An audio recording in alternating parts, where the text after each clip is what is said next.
Okay. I think we are going live. I think we are live. Hey, everybody. It's been a little while.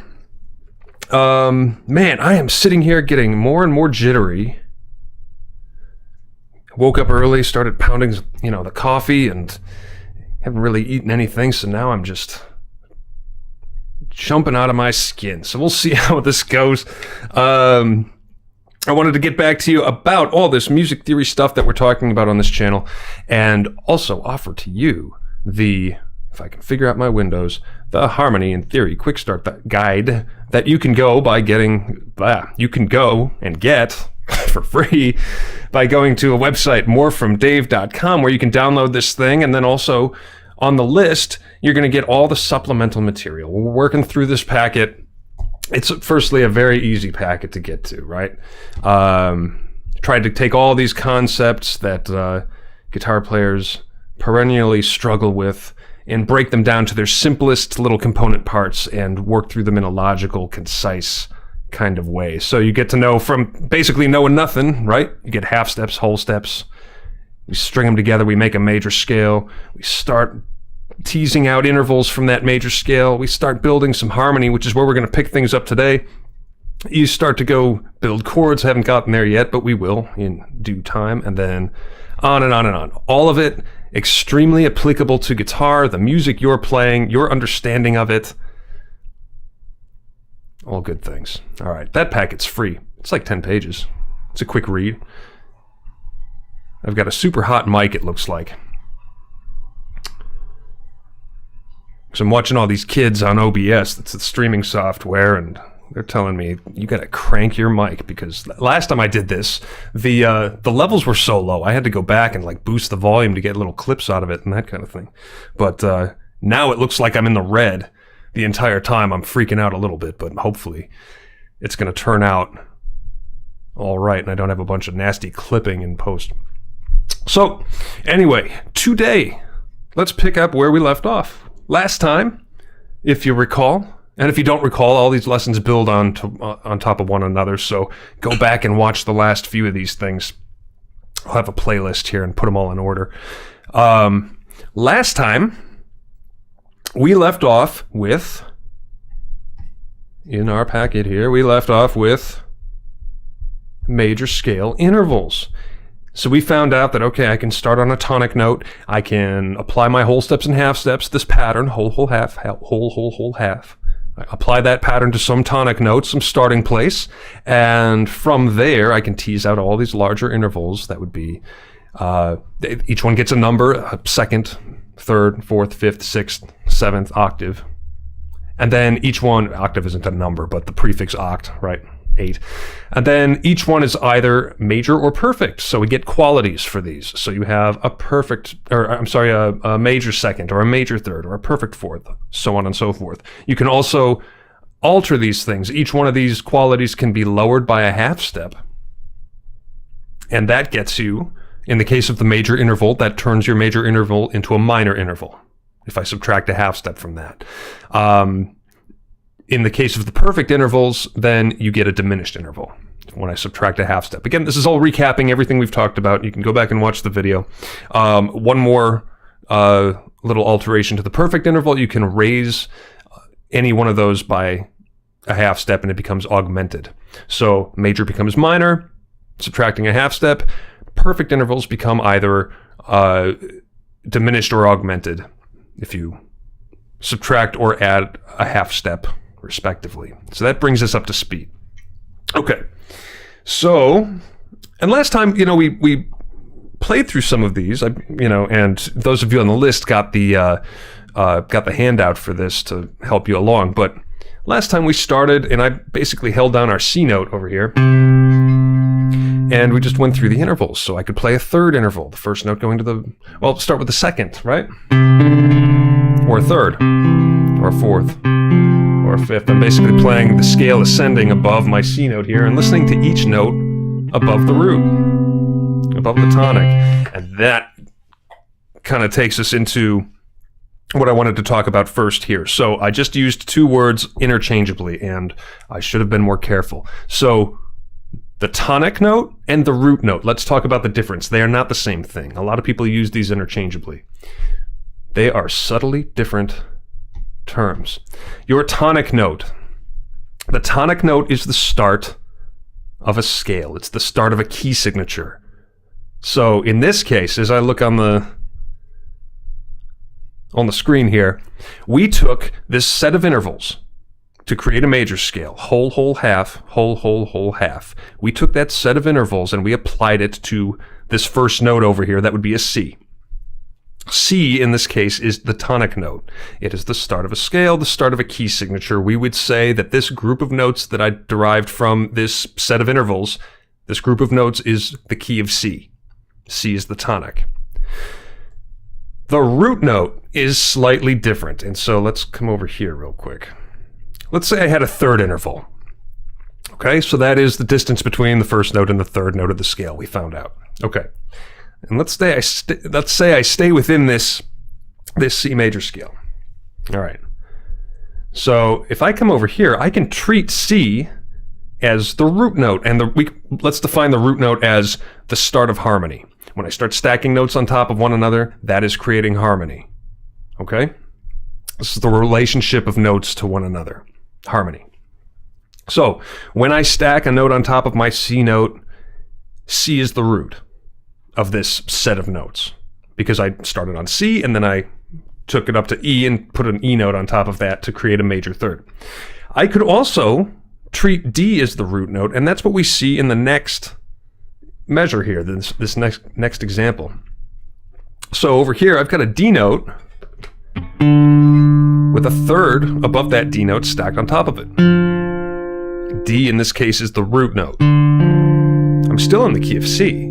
Right? All these notes, I got these from starting on C as the tonic and building out that major scale. But in this case, though, I'm treating D as the root, because the root is different. That's the start of harmony, the start of an interval, the start of a chord. Later on, we're going to find out at the start of a mode. Okay? So hopefully that makes sense. Let's see here. How are we doing? No, video resolution problems. All right, we'll find out. We'll find out. So,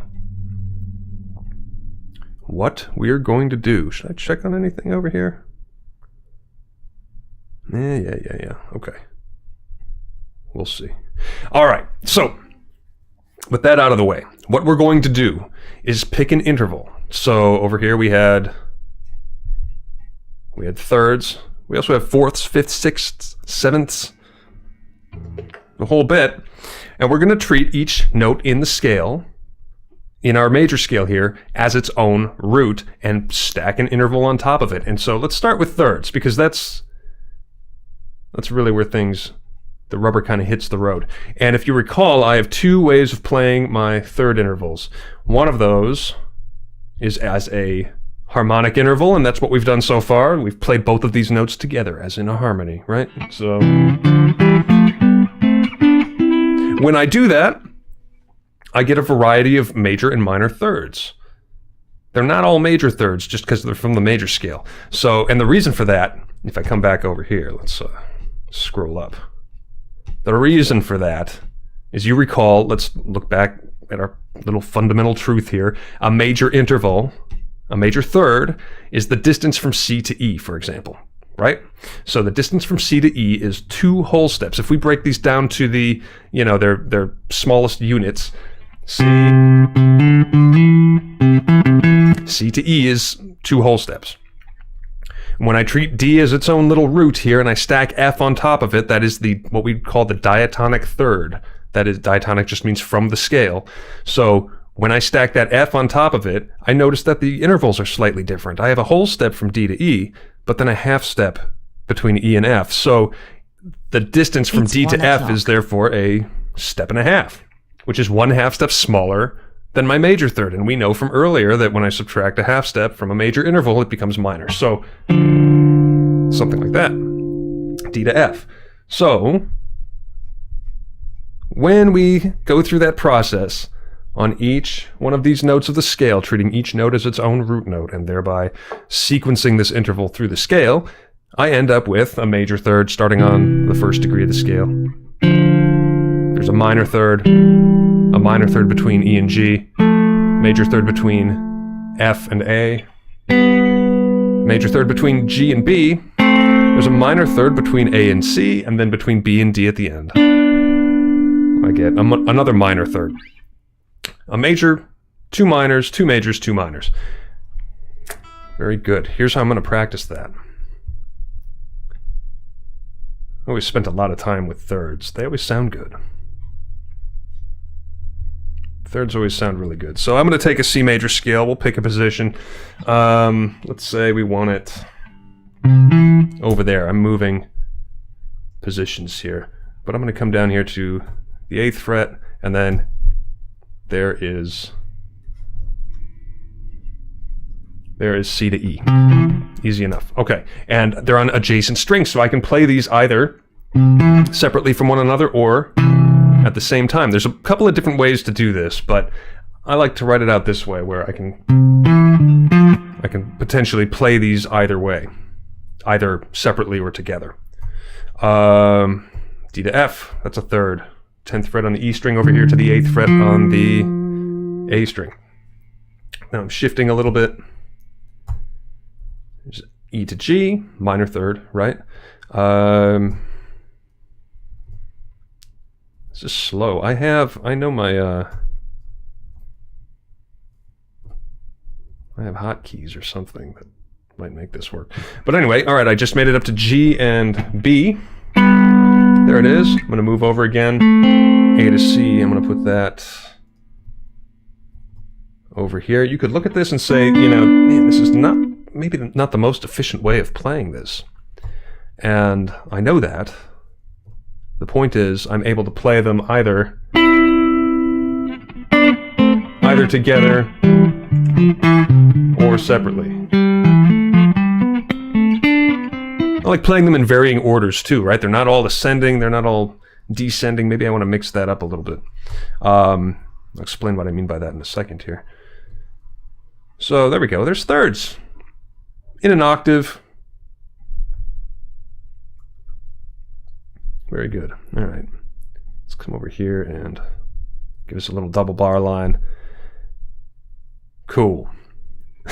So what do we have? Let's see.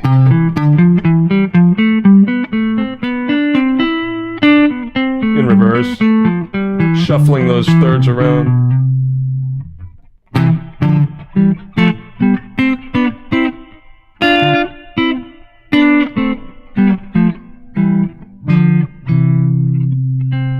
There we go. Nice little thing to practice. Thirds are going to be super important. This is the start of our tertiary harmony, that is stacked third intervals on top of one another. So I want to get comfortable with these. They're written out in another way in the packet. They're written out on, you know, just up and down the A string and the D string. That's great too, because I want to see how these things lay. This is a little more in a position, right? Casually a position, right? Kind of shift between 7th and 5th position here. That's all right though. Gets you around. And I might do this then. We have other intervals, don't we? Let's see, I think I remember like 7 different notes in this major scale. So I could do the same thing with fourths. Pay close attention to the thirds, but just as an idea here, just to kind of get you around a little bit and get to know these intervals intimately. Let's do fourths too. So I'll write out the same type of thing here. I'll have my C note. You guys seeing the yeah, you're good. You're seeing that. All right. So I don't know why that's open. There we go. What's a fourth above C? That might be an F note. Then down to D, down to the next note of the scale. Fourth above that, that's a G. How about, let's see, where do I want to put this? There's an E note. There's a fourth above, that's an A. Here comes my F, and then I notice that something odd happens here. It doesn't look odd, but when I play that That doesn't sound like the other fourths. I haven't even played them yet. Let's test. That's interesting. That interval is 1/2 step larger than the other fourth intervals, which were all perfect up until this point. So now, when I add a 1/2 step to my perfect interval, it becomes augmented. So we now have, between F and B, we now have an augmented fourth. Cool.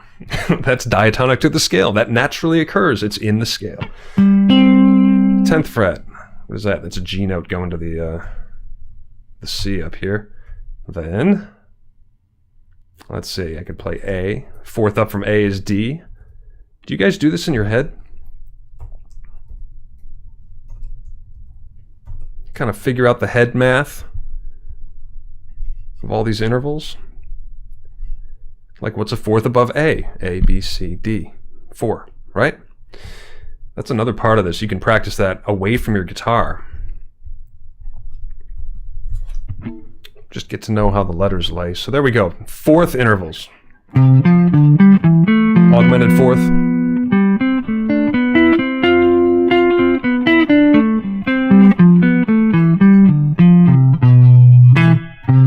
All those fourth intervals, if you play them together too, they sound, they've got a...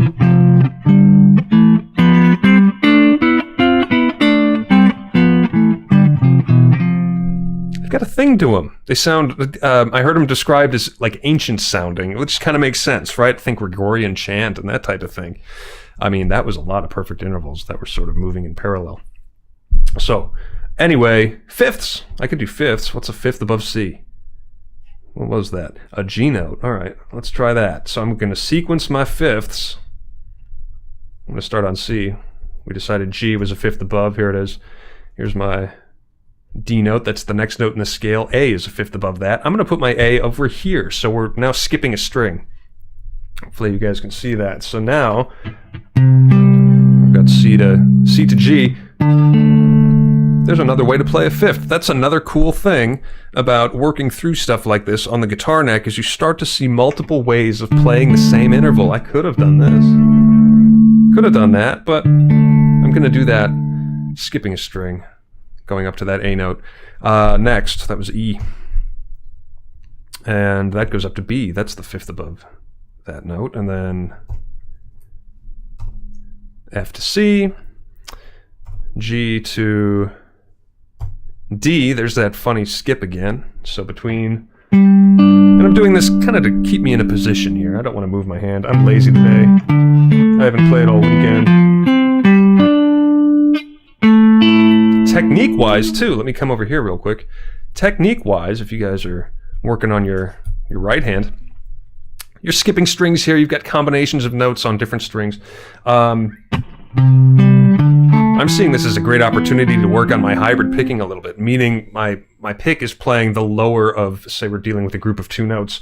My pick will play the lower of the 2 notes, the lower sounding one, D in this case, and then to skip that string, I'm going to throw in a middle finger or a ring finger on this hand so that I don't have to swing the pick all the way over here. So that group of notes became picked note on the D, and then a pluck with the middle finger on the right hand for the A note. So, nope, that's a... Oh, God. Oh, I gave it away. We're going to get a diminished interval. Where'd we leave off? On the G note. Okay, let's go a little farther here. We've got A going to E. That's the fifth above. And then B going to F. Right there. B going to F. That is a diminished fifth. Looks like a fifth interval, but it's a half step smaller, and that's what happens when you take a perfect interval and you delete a half step from it. It's going to be diminished. And then what? Then let's throw in our C just to complete the octave, and that fifth above it could be up there. Very nice. All right, that's fifths. How about sixths? That might be next. Get a sixth. What's a sixth above C? That would be A, right? For some reason, sixths, with my students at least, there was kind of a blind spot as far as figuring out the note, doing the head math to figure out the note that it is. So I always remember spending a little more time with sixths. They sound great. I'm gonna play that over here. Yeah, they sound really great. They're really common in many styles of music. If you're, I'm gonna fail to think of any examples, but all those classic guitar parts. I'm thinking like Soul Man or something. I'm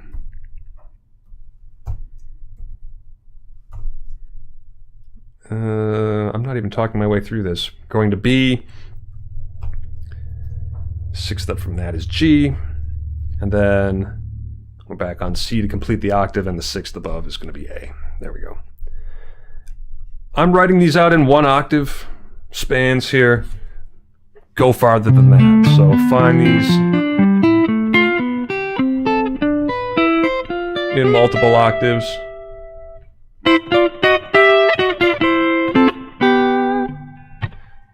All over the guitar neck. We may have some resources for subscribers over at morefromdave.com to help you along with that. Sevenths. It's the last one. These guys are tenths. These guys are sort of dissonant sounding, and so C to B, that would be an example of a seventh. In that case, it's a major seventh. Coming up next, we get a minor seventh starting on D, going up to C. Then another minor seventh going from E to D. Back to major sevenths over here for the F going up to E, and then another minor seventh. G and F. Here comes A going up to G. That's the... where's my... Just had a brain fart. And then I did that right, didn't I? Then B going to A. B to A is a minor seventh, and then C to B. That will be my major seventh. And again, you can play all these together. I would do that. Ooh, that's tense, huh?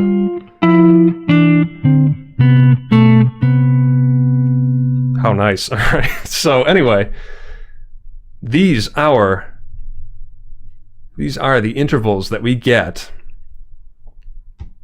when I harmonize my major scale. So we just took it, we played thirds, fourths, fifths, sixths, and sevenths. We get different combinations of qualities of intervals depending on the note we start on, because the intervals change.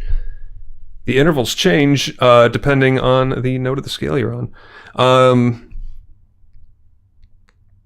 Focus on the thirds.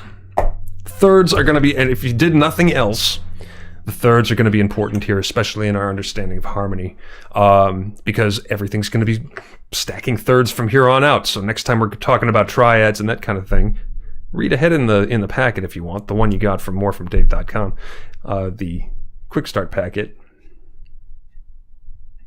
and keep an eye out for all your cool supplemental materials moving forward. So with that, we will sign off and catch you next time.